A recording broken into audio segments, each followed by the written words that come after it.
Assalamualaikum warahmatullahi wabarakatuh.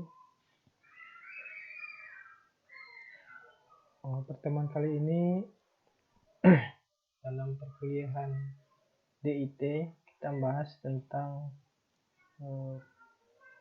mulai membahas secara detail satu persatu protokol dari TCP/IP. Sebelum memulai kuliah, kita ucapkan dulu basmalah, bismillahirrahmanirrahim. Sebagaimana yang sudah kita pelajari pada bab 2 kemarin, bahwa protokol TCP/IP terdiri dari 4 layer.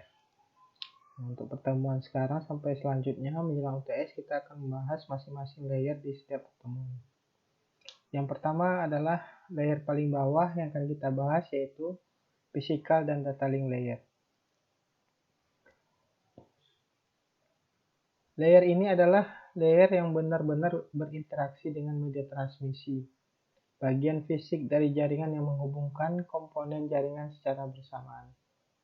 Layer ini terlibat dalam membawa informasi secara fisik dari satu node ke dalam jaringan ke node berikutnya. Node ini bisa berupa hub, router, dan perangkat lainnya sehingga sampai ke dalam ke host tujuan. Physical dan data link layer memiliki tugas yang kompleks untuk dilakukan. Data dalam physical dan data link layer terdiri dari bilangan 0 dan 1 dan disusun ke dalam frame yang siap dikirim melalui media transmisi. Aliran bit atau kita sebut istilahnya dengan bit stream 0 dan 1 ini pertama-tama harus diubah dulu menjadi sinyal. Nah, salah satu dari layanan yang disediakan oleh physical dan data layer ini adalah membuat sinyal yang mewakili aliran bit ini atau bit stream ini. Physical dan data layer mengubah transmisi 0 dan 1 tadi menjadi link yang bertanggung jawab untuk komunikasi hop to hop atau node to node. Tanggung jawab khusus dari physical dan data layer termasuk framing, addressing, flow control, error control, dan media access control. Physical dan data link layer membagi bus yang diterima dari network layer menjadi unit data yang dapat dikelola yang disebut dengan frame. Physical dan data link layer menambahkan header ke frame di bagian pengiriman untuk menentukan address alamat yang penerima frame. Jika kecepatan data diserap oleh penerima lebih kecil dari kecepatan data diproduksi di pengirim, physical dan data link layer memberlakukan mekanisme flow control untuk menghindari kewalahan penerima.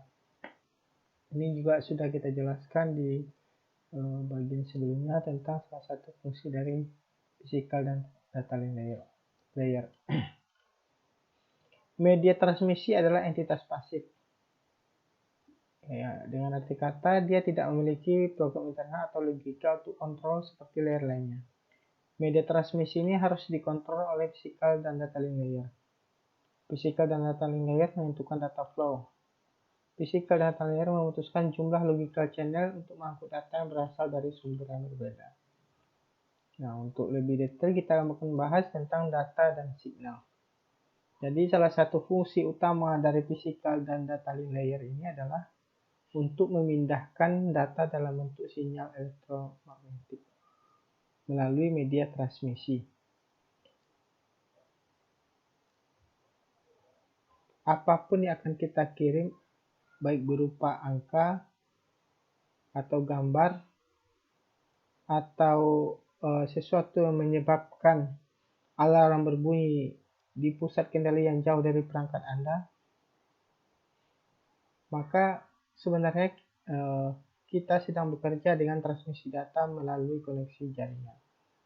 Umumnya data dapat digunakan oleh seseorang atau aplikasi tidak dalam bentuk yang dapat dikirim melalui jaringan. Misalkan foto. Foto tersebut harus diubah dulu ke bentuk yang bisa diterima media transmisi. Jadi media transmisi bekerja dengan mengantarkan energi di sepanjang jalur fisik.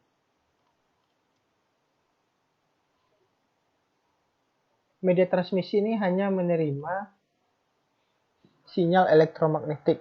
Jadi supaya dapat dikirimkan atau ditransmisikan, data harus diubah menjadi sinyal elektromagnetik. Sinyal elektromagnetik terbagi menjadi dua, yaitu analog dan digital. Begitu juga dengan data. Ada data analog, ada data digital, ada sinyal analog, juga ada sinyal digital. Analog mengacu pada informasi yang kontinu, sedangkan digital mengacu pada informasi yang memiliki status diskrit atau nilai yang jelas. Misalkan jam analog yang memiliki jarum jam, menit, dan detik memberikan informasi dalam bentuk kontinu. Gerakan tangan juga adalah bentuk kontinu atau analog. Di sisi lain, jam digital yang melaporkan jam dan menit akan berubah tiba-tiba dari 8:05 menjadi 8:06 tanpa kita ketahui bagaimana prosesnya. Data analog seperti suara yang dibuat oleh manusia memiliki nilai yang berkelanjutan. Ketika seseorang berbicara, gelombang analog dibuat di udara. Ini dapat ditangkap oleh mikrofon dan diubah menjadi sinyal analog atau diambil sampelnya dan diubah menjadi sinyal digital. Data digital mengambil nilai diskrit, misalnya data disimpan di memori komputer dalam bentuk 0 dan 1. Mereka dapat diubah menjadi sinyal digital atau dimodulasi menjadi sinyal analog untuk transmisi melalui media. Sinyal analog memiliki banyak tingkat intensitas selama periode waktu tertentu. Saat gelombang bergerak dari nilai A ke B, gelombang melewati dan menyertakan jumlah nilai yang tidak terbatas di sepanjang jalurnya. Sinyal digital itu hanya dapat memiliki jumlah nilai yang ditentukan. Meskipun setiap nilai dapat berupa angka apapun, seringkali secara sederhana adalah angka 0 dan 1. Cara termudah untuk menunjukkan sinyal adalah dengan memplotnya pada sepasang tumbuh tegak lurus, yaitu sumbu X dan Y. Sumbu Y adalah sumbu vertikal yang mewakili nilai atau kekuatan sinyal, sedangkan sumbu X, sumbu horizontal, mewakili waktu. Pada gambar berikut, kita bisa mengilustrasikan sinyal analog dan sinyal digital. Kurva yang mewakili sinyal analog melewati sejumlah titik yang tak terbatas. Garis vertikal sinyal digital bagaimanapun menunjukkan lompatan tiba-tiba yang dibuat sinyal dari nilai ke nilai. Kita dapat lihat pada gambar tersebut bahwa sinyal analog, sinyal digital itu gambarnya lebih smooth, menyambung dari satu ke yang lain. Sedangkan sinyal digital itu langsung tiba-tiba turun ke nilai yang sudah ditentukan atau naik menuju nilai yang sudah ditentukan. Sinyal periodik, ini ada istilah sinyal periodik, adalah sinyal yang memiliki satu pola dalam kerangka waktu yang terukur yang disebut dengan periode dan mengulangi pola itu selama periode yang sama. Penyelesaian satu pola penuh itu disebut dengan satu siklus. Sedangkan sinyal non-periodik adalah sinyal yang tidak menunjukkan pola atau siklus yang berulang dari waktu ke waktu. Untuk sinyal analog dan digital ini bisa berupa sinyal periodik atau non-periodik. Namun dalam komunikasi data, biasanya data itu menggunakan sinyal analog periodik karena membutuhkan lebih sedikit bandwidth, dan sinyal digital non-periodik karena mereka dapat mewakili variasi data. Kita akan bahas keduanya ini. Yang pertama kita bahas dulu adalah sinyal analog periodik. Sinyal analog periodik dapat diklasifikasikan sebagai sederhana atau sinyal sederhana atau sinyal komposit. Sinyal analog periodik sederhana itu terdiri dari satu gelombang sinus, sedangkan komposit terdiri dari lebih dari satu gelombang sinus. Sinyal analog periodik sederhana tidak dapat diuraikan menjadi sinyal yang lebih sederhana.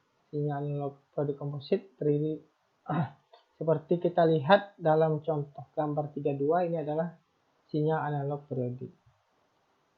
Dalam sinyal analog periodik kita mengenal istilahnya amplitudo puncak atau peak amplitudo, ada periode dan frekuensi, serta ada fase.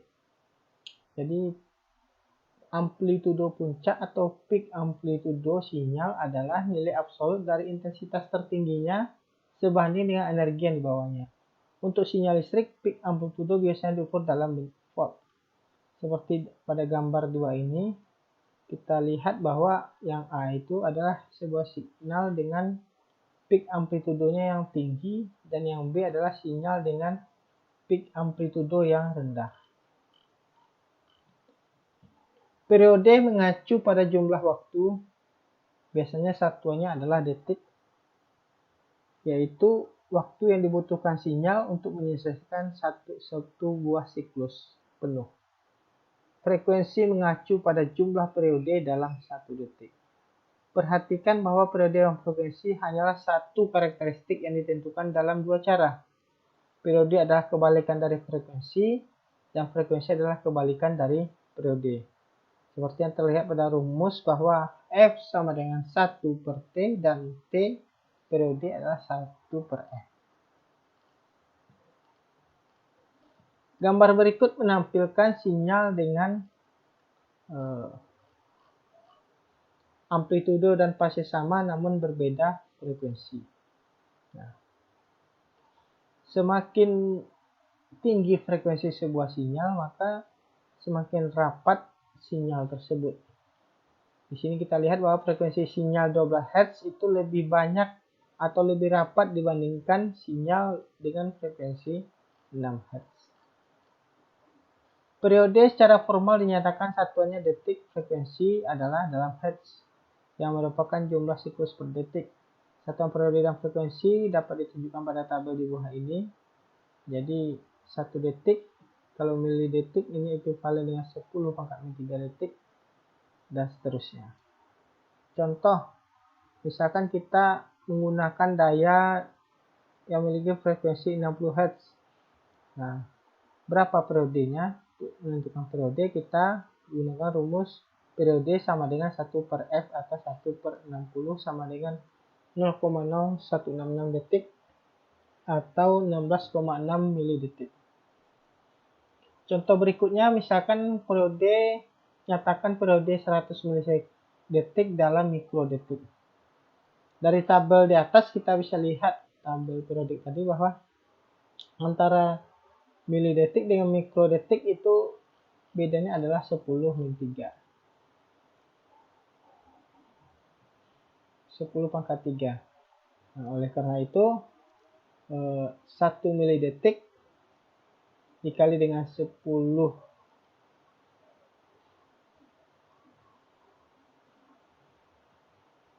pangkat 3 maka sama dengan 100 milidetik dikali 10 pangkat 3 sama dengan 10 pangkat 5 mikrodetik. Contoh berikutnya adalah periode sinyal adalah 100 milidetik, berapa frekuensi dalam kilohertz. Pertama kita ubah 100 milidetik menjadi detik, lalu kita hitung frekuensi dari periode. 1 Hz sama dengan 10 pangkat min 3 kHz. Periode adalah 100 milidetik sama dengan 100 kali 10 pangkat min 3 detik sama dengan 0,1 detik. Sedangkan frekuensi adalah 1 per periode dalam hitungan detik. Itu 1 per 0,1 Hz sama dengan 10 Hz. 10 Hz kita kali 10 pangkat min 3 kHz menjadi 0,01 kHz.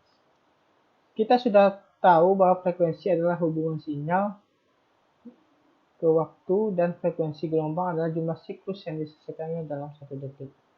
Tetapi cara lain untuk melihat frekuensi adalah sebagai pengukuran laju perubahan. Sinyal elektromagnetik adalah bentuk gelombang berosilasi, yaitu mereka berfluktuasi terus-menerus dan dapat diprediksi di atas dan di bawah tingkat energi rata-rata. Sinyal 40 Hz memiliki setengah frekuensi dari sinyal 80 Hz. Itu menyelesaikan satu siklus dalam 2 kali waktu sinyal 80 Hz. Jadi setiap siklus juga membutuhkan waktu 2 kali lebih lama untuk berubah dari level ketegangan terendah ke tertinggi. Oleh karena itu, frekuensi meskipun diusahakan dalam siklus per detik atau Hz adalah pengukuran umum laju perubahan sinyal terhadap waktu. Frekuensi adalah tingkat perubahan terhadap waktu. Perubahan dalam kurun waktu singkat berarti frekuensi tinggi. Perubahan dalam rentang waktu yang lama berarti frekuensi rendah. Jika nilai sinyal berubah dalam rentang waktu yang sangat singkat, frekuensinya tinggi. Jika berubah dalam rentang waktu yang lama, frekuensinya rendah. Istilah berikutnya dalam sinyal analog Ini adalah istilah fase, yaitu posisi menggambarkan posisi bentuk gelombang relatif terhadap waktu. Jika kita menganggap gelombang sebagai sesuatu yang digeser ke belakang dalam waktu 0 ya, atau ke depan sepanjang sumbu waktu, fase menggambarkan jumlah pergeseran tersebut. Ini menunjukkan status siklus pertama, fase penggambaran posisi bentuk gelombang relatif terhadap waktu 0. Fase diukur dalam derajat atau radian. Misalkan 30 derajat atau 2 pangkat N radian. 1 derajat adalah 2 per N, 2N radian 360 derajat, sehingga 1 derajat adalah 2N per 360 radian. Dan 1 radian adalah 360 dibagi 2N. Pergeseran fase 360 derajat berhubungan dengan pergeseran periode lengkap. Pergeseran fase 180 derajat sesuai dengan pergeseran 1,5 periode, dan pergeseran fase 90 derajat sesuai dengan pergeseran 1/4 periode. Di sini ada 3 gelombang yang memiliki amplitude dan frekuensi sama, tapi pastinya berbeda. Ada yang 0 derajat, ada yang 1/4 90 derajat, ada yang 180 derajat. Sinyal kedua yang kita bahas adalah sinyal digital non-periodik. Selain diwakili oleh sinyal analog, informasi juga dapat direpresentasikan dengan sinyal digital. Misalnya, 1 dapat dikodekan sebagai tegangan positif dan 0 sebagai tegangan 0. Sinyal digital bisa memiliki lebih dari 2 level. Dalam hal ini, kami dapat mengirim lebih dari 1 bit untuk setiap level. Gambar berikut ini menunjukkan 2 sinyal, satu dengan 2 level dan yang lainnya dengan 4 level. Untuk mengirim 1 bit per level pada gambar 36A dan 2 bit per level pada gambar 36B, secara umum jika sinyal memiliki level L, setiap level membutuhkan log 2 L bit.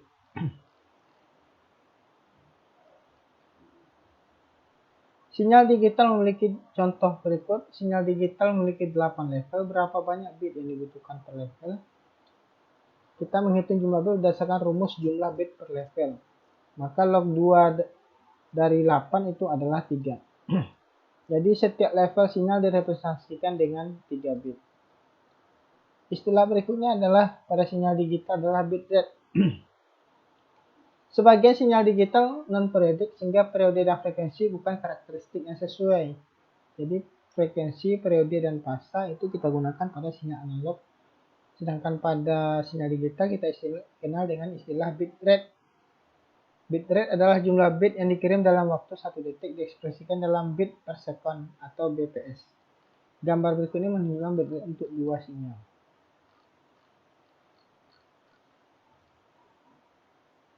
Gambar 36 tadi menunjukkan bit rate untuk 2 sinyal. Contoh berikutnya, asumsikan kita perlu mendownload dokumen teks dengan kecepatan 100 halaman per menit. Berapa bit rate channel yang diperlukan? Sebuah halaman rata-rata terdiri dari 24 baris dan 80 karakter di setiap baris. Jika kita mengasumsikan bahwa satu karakter membutuhkan 8 bit, maka bit rate atau kecepatan bitnya adalah 100 kali 24 kali 80 kali 8, yaitu sama dengan 1.636.000 bit per detik atau sama dengan 1.636 megabit per detik. 1,636 megabit per detik. Channel suara digital dibuat dengan mendigitalkan sinyal suara analog bandwidth 8 kHz. Kita perlu mengambil sampel suara sinyal pada frekuensi tertinggi 2 kali 2 sampel per hertz. Maka kita asumsikan bahwa setiap sampel membutuhkan 8 bit. Berapa bit rate yang dibutuhkan? Bit rate itu sebagai 2 kali 4.000, 4 kHz itu sama dengan 4.000, dikalikan masing-masing membutuhkan 8 bit. 8 itu sama dengan 64.000 bit per detik, sama dengan 64 kilobit per detik atau kbps. Bit length. Bit length, ketika kita bahas konsep panjang gelombang untuk sinyal analog, maka pada sinyal digital itu panjang gelombangnya kita kenal dengan bit length atau panjang bit. Panjang bit adalah jarak yang ditempati 1 bit pada media transmisi. Kita akan membahas tentang transmisi sinyal digital. Pembahasan sebelumnya menegaskan bahwa sinyal digital Periodik atau non-periodik merupakan sinyal analog komposit untuk frekuensi antara 0 dan tak terhingga. Untuk sistem bahasa ini kita pertimbangkan kasus sinyal digital non-periodik mirip dengan yang kita temui dalam komunikasi data. Pertanyaan mendasar adalah bagaimana kita bisa mengirim sinyal digital dari titik A ke titik B. Kami dapat menggunakan sinyal digital dengan menggunakan salah satu dari dua pendekatan. Jadi cara mengirim sinyal itu yaitu dengan transmisi baseband atau transmisi broadband. Transmisi baseband berarti menggunakan sinyal digital melalui channel tanpa mengubah sinyal digital menjadi sinyal analog. Nah, gambar berikut menunjukkan transmisi baseband. Transmisi baseband mengharuskan kita memiliki channel low pass untuk dapat mengirimkan sinyal digital. Channel dengan bandwidth yang dimulai dari 0. Masalahan ada di sini. Jika kita memiliki media khusus dengan bandwidth yang hanya terdiri dari satu channel, misalnya seluruh bandwidth kabel yang menghubungkan dua komputer adalah satu channel tunggal. Sebagai contoh, kita dapat menghubungkan beberapa komputer ke bus topologi bus, tapi tidak mengizinkan lebih dari dua stasiun untuk berkomunikasi pada satu waktu.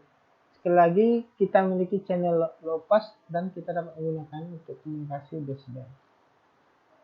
Nah, gambar berikut dapat dijelaskan bandwidth untuk dua channel low pass. Ada yang bandwidthnya lebar, ada yang bandwidthnya kecil, sedikit. Bandwidth sempit.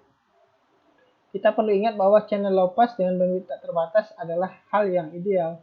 Tapi ini kita tidak dapat memiliki channel seperti ini secara realitas. Namun untuk mendekati hal ini dapat dilakukan. Transmisi baseband dari sinyal digital yang mempertahankan bentuk sinyal digital hanya mungkin jika kita memiliki channel low pass dengan bandwidth terbatas yang sangat lebar. Dalam transmisi baseband, bandwidth yang dibutuhkan sebanding dengan bit rate. Jika kita perlu mengirim bit lebih cepat, kita membutuhkan lebih banyak bandwidth. Transmisi yang kedua adalah transmisi broadband, yaitu menggunakan modulasi. Transmisi broadband atau modulasi berarti mengubah sinyal digital menjadi sinyal analog atau untuk transmisi.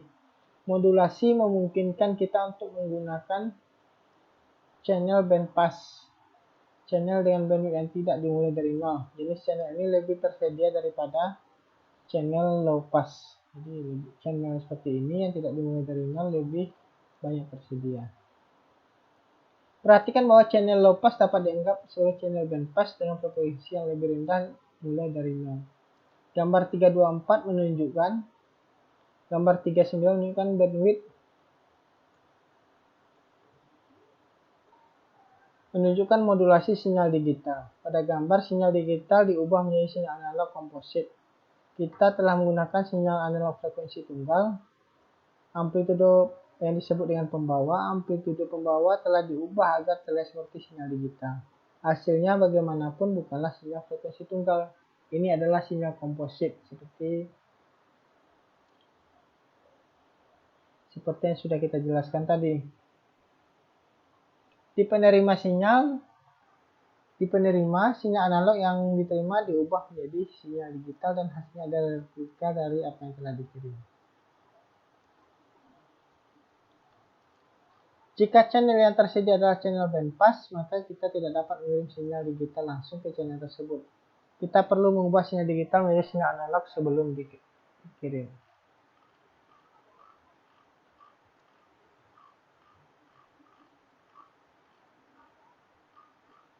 Baiklah, untuk penjelasan materi ini untuk tahap pertama, saya rasa sampai di sini. Nanti kita lanjutkan dengan kinerja dan penjelasan lainnya. Terima kasih atas perhatian dan kehadiran kalian semua. Saya cukupkan sampai di sini. Saya tutup dengan hamdalah, alhamdulillahirabbil alamin. Wassalamualaikum warahmatullahi wabarakatuh.